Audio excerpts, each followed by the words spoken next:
ये आकाशवाणी रायपुर है। प्रादेशिक समाचार बुलेटिन के साथ में गोपा सान्याल।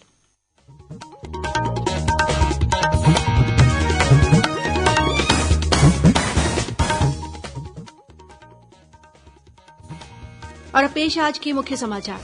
प्रधानमंत्री नरेंद्र मोदी भारत की आजादी की 75वीं वर्षगांठ के सिलसिले में कल गुजरात के साबरमती आश्रम से आजादी के अमृत महोत्सव का शुभारंभ करेंगे। राजधानी रायपुर में भी लगेगी चित्र प्रदर्शनी। धमतरी से कंडेल तक निकाली जाएगी साइकिल रैली।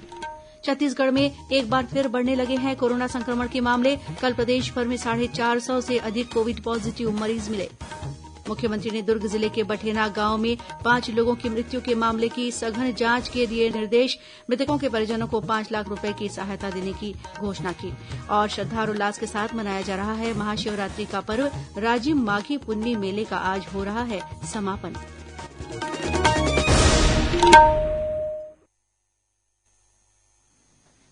श्रोताओं, कोरोना महामारी के खिलाफ देश एकजुट होकर लड़ रहा है। आप भी हमारे साथ सुरक्षा और बचाव के 3 आसान एहतियाती उपायों का संकल्प लें।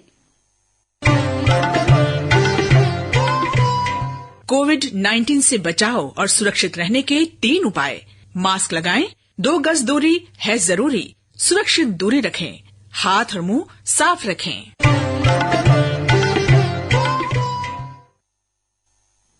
अब समाचार विस्तार से। प्रधानमंत्री नरेंद्र मोदी कल आजादी के अमृत महोत्सव से संबंधित गतिविधियों का उद्घाटन करेंगे। यह महोत्सव भारत की स्वतंत्रता की 75वीं जयंती के सिलसिले में सरकार द्वारा आयोजित किए जाने वाले विभिन्न कार्यक्रमों की श्रृंखला है।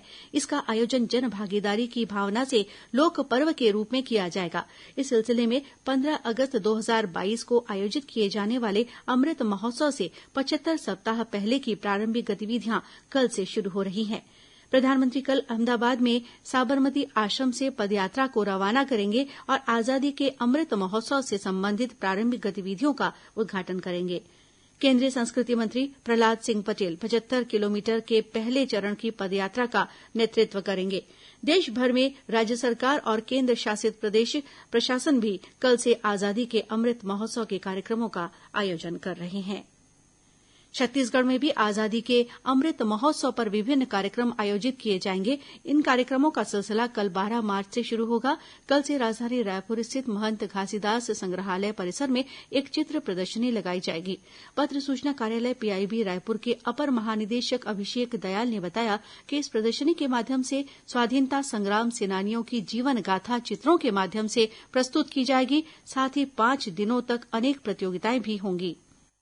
हम लोग का यहाँ पे रायपुर में कार्यक्रम जो है भव्य प्रदर्शनी लगाई जाएगी। हम लोग के स्वतंत्रता सेनानियों और दांडी मार्च के विषय को लेकर 5 दिन तक ये प्रदर्शनी रहेगी। और साथ में यहाँ पे 5 दिन तक लगातार यूथ के लिए कॉम्पिटिशन्स कराए जाएंगे। क्विज होगा, सिंगिंग कॉम्पिटिशन होगा और एसे राइटिंग कॉम्पिटिशन होगा।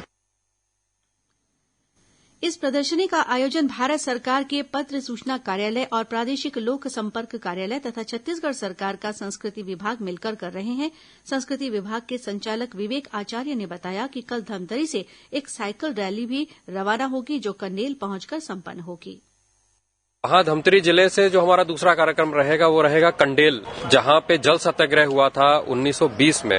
हमारे राष्ट्रपिता महात्मा गांधी जी जो है वो स्वयं यहाँ आए थे, तो 100 साल जो उनके हुए हैं उस पे एक साइकिल रैली रहेगी और कलेक्टर धमतरी जो है उसको वहां से आयोजित करेंगे। और वो साइकिल रैली में 75 साइकिलिस्ट जो है वो उस कंडेल गांव में जहां जल सत्याग्रह हुआ था वहां पर जाएंगे। राजधानी रायपुर स्थित महंत घासीदास संग्रहालय में चित्र प्रदर्शनी का उद्घाटन कल दोपहर 3 बजे होगा। छत्तीसगढ़ में कोरोना संक्रमण के मामले एक बार फिर बढ़ने लगे हैं। कल प्रदेश में कोरोना संक्रमण के 456 नए मामले सामने आए। इन्हें मिलाकर प्रदेश में कोरोना संक्रमित मरीजों का आंकड़ा 3,15,000 के पार पहुंच गया है। वर्तमान में 3,345 मरीजों का इलाज विभिन्न अस्पतालों या होम आइसोलेशन में चल रहा है। इस बीच रायपुर जिले में कोरोना संक्रमण के बढ़ते मामलों को देखते हुए जिला कलेक्टर डॉक्टर एस भारतीदासन ने प्रत्येक स्तर पर वायरस से बचाव संबंधी दिशा निर्देशों का कड़ाई से पालन करने के निर्देश दिए हैं। रायपुर में जिला कोविड टास्क फोर्स की बैठक में उन्होंने अधिकारियों को मैदानी स्तर पर जाकर कार्य करने और कोरोना संक्रमित मरीजों के संपर्क में आने वालों की पहचान का कार्य प्रभावी रूप से करने को कहा। जिला कलेक्टर ने यह भी कहा कि मास्क के इस्तेमाल नहीं करने वाले लोगों के खिलाफ कड़ी कार्रवाई की जाएगी। कोरोना संक्रमण से बचाव संबंधी निर्देशों का पालन नहीं करने वालों पर प्राथमिकी दर्ज करने के निर्देश भी दिए गए हैं। मुख्यमंत्री भूपेश बघेल ने पुलिस को दुर्ग जिले के बठेना गांव में पिछले दिनों एक ही परिवार के 5 लोगों की मृत्यु के मामले की सघन जांच करने के निर्देश दिए हैं। श्री बघेल ने आज बठेना गांव पहुंचकर मृतकों के परिजनों से भेंट की। उन्होंने परिजनों को सहायता राशि के रूप में 5 लाख रूपये देने की घोषणा की। इस मौके पर मुख्यमंत्री के साथ दुर्ग रेंज के पुलिस महानिरीक्षक विवेकानंद सिन्हा और जिले के पुलिस अधीक्षक प्रशांत ठाकुर भी मौजूद थे। गौरतलब है कि बीते 6 मार्च को बठेना गांव में एक ही परिवार के 5 लोगों के शव संदिग्ध अवस्था में मिले थे। रायपुर के उरकुरा में कल बड़ी मात्रा में पकड़ी गई अवैध शराब के मामले में 2 आबकारी अधिकारी लाइन अटैच कर दिए गए हैं। वहीं आबकारी और पुलिस की टीम संबंधित शराब कंपनी के खिलाफ जांच में लगी है। आबकारी विभाग के अनुसार बरामद की गई अधिकांश शराब ओडिशा में संचालित कंपनियों की है। गौरतलब है कि पुलिस और आबकारी विभाग की टीम ने बीती रात उरकुरा के एक गोदाम में अवैध रूप से रखी गई 500 पेटी शराब बरामद की थी, जिसकी अनुमानित कीमत करीब 30 लाख रूपये है। बीती रात ही पुलिस विभाग ने इस मामले में खमतराई थाने के टीआई को लाइन अटैच कर दिया था। प्रादेशिक समाचार आप आकाशवाणी रायपुर से सुन रहे हैं। और अब आगे बढ़ते हैं बाकी के समाचारों की ओर। देशभर में महाशिवरात्रि का पर्व आज श्रद्धा और हर्षोल्लास के साथ मनाया जा रहा है। राजधानी रायपुर सहित प्रदेश के सभी शिवालयों में सुबह से ही जलाभिषेक और पूजा अर्चना के लिए श्रद्धालुओं की भारी भीड़ उमड़ रही है। इस अवसर पर श्रद्धालुओं ने नदियों में पुण्य स्नान भी किया। राज्यपाल अनुसुईया उइके महाशिवरात्रि के मौके पर आज नवागांव स्थित श्री विश्वनाथ मंदिर पहुंची और वहां पूजा अर्चना की। मुख्यमंत्री भूपेश बघेल ने भी आज रायपुर के महादेव घाट स्थित हटकेश्वर महादेव मंदिर और अभनपुर विकासखंड के सारखी गांव स्थित सरखेश्वर नाथ मंदिर में पूजा अर्चना की। वहीं महासमुंद जिले के सिरपुर स्थित गंधेश्वर नाथ महादेव मंदिर, बिलासपुर जिले के रतनपुर स्थित वृदेश्वर महादेव के प्राचीन मंदिर और जगदलपुर शहर में इंद्रावती नदी के किनारे स्थित महादेव घाट के शिव मंदिर सहित अन्य शिवालयों में आज सुबह से ही भगवान भोलेनाथ की पूजा अर्चना और अभिषेक का सिलसिला जारी है।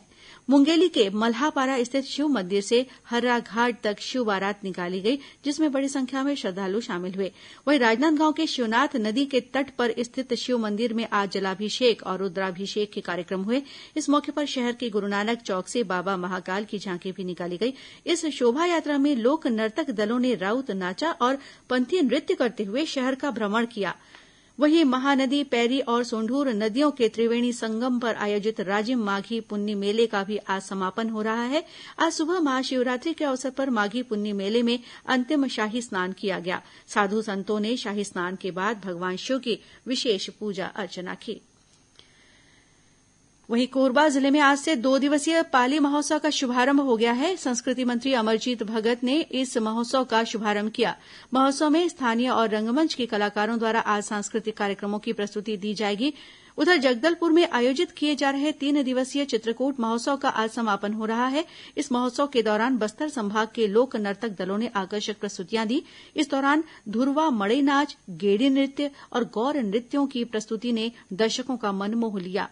इधर महासमुंद जिले के सिरपुर में पुरखा के सुरता के तहत अंतर्राष्ट्रीय सिरपुर बौद्ध महोत्सव और शोध संगोष्ठी का आयोजन कल 12 मार्च से किया जाएगा। इनमें धम्म, कला स्थापित, शिक्षा, संस्कृति, साहित्य, समाज और इतिहास पर केंद्रित कार्यक्रमों का आयोजन किया जाएगा। इस समारोह में देश और दुनिया के प्रसिद्ध विद्वान, भाषाविद, पुरातत्वविद, इतिहासकार, पत्रकार, लेखक, शोधकर्ता, प्रोफेसर, साहित्यकार और बुद्धिजीवियों का प्रबोधन सत्र भी होगा। राजधानी रायपुर के शहीद वीर नारायण अंतर्राष्ट्रीय क्रिकेट स्टेडियम में road safety world series T20 cricket प्रतियोगिता में आज इंग्लैंड का मुकाबला साउथ अफ्रीका लीजेंड्स से हो रहा है। इससे पहले कल शाम खेले गए एक अन्य मैच में श्रीलंका लीजेंड्स ने बांग्लादेश लीजेंड्स को 42 रनों से पराजित किया। और अब कुछ खबरें संक्षेप में।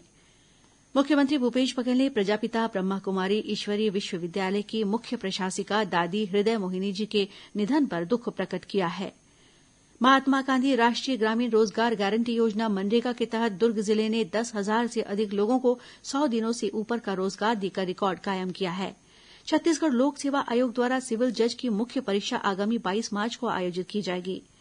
कर्मचारी चयन आयोग द्वारा कनिष्ठ अभियंता सिविल, विद्युत, यांत्रिक, मात्रा सर्वेक्षण और संविदा परीक्षा आगामी 21 मार्च को सुबह 10 से दोपहर 12 बजे तक आयोजित होगी।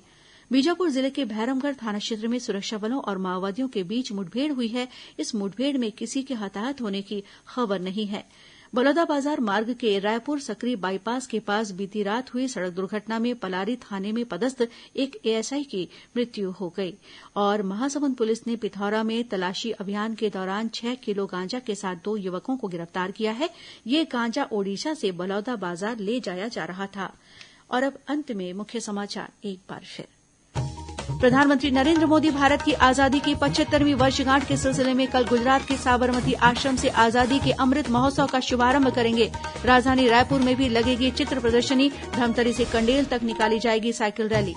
छत्तीसगढ़ में एक बार फिर बढ़ने लगे हैं कोरोना संक्रमण के मामले। कल प्रदेश भर में 450 से अधिक कोविड पॉजिटिव मरीज मिले। मुख्यमंत्री ने दुर्ग जिले के बठेना गांव में 5 लोगों की मृत्यु के मामले की सघन जांच के दिए निर्देश। मृतकों के परिजनों को 5 लाख रुपए की सहायता देने की घोषणा। और श्रद्धा और उल्लास के साथ मनाया जा रहा है महाशिवरात्रि का पर्व। राजिम माघी पुन्नी मेले का आज हो रहा है समापन। और इसी के साथ प्रादेशिक समाचार बुलेटिन यही समाप्त हुआ। नमस्कार।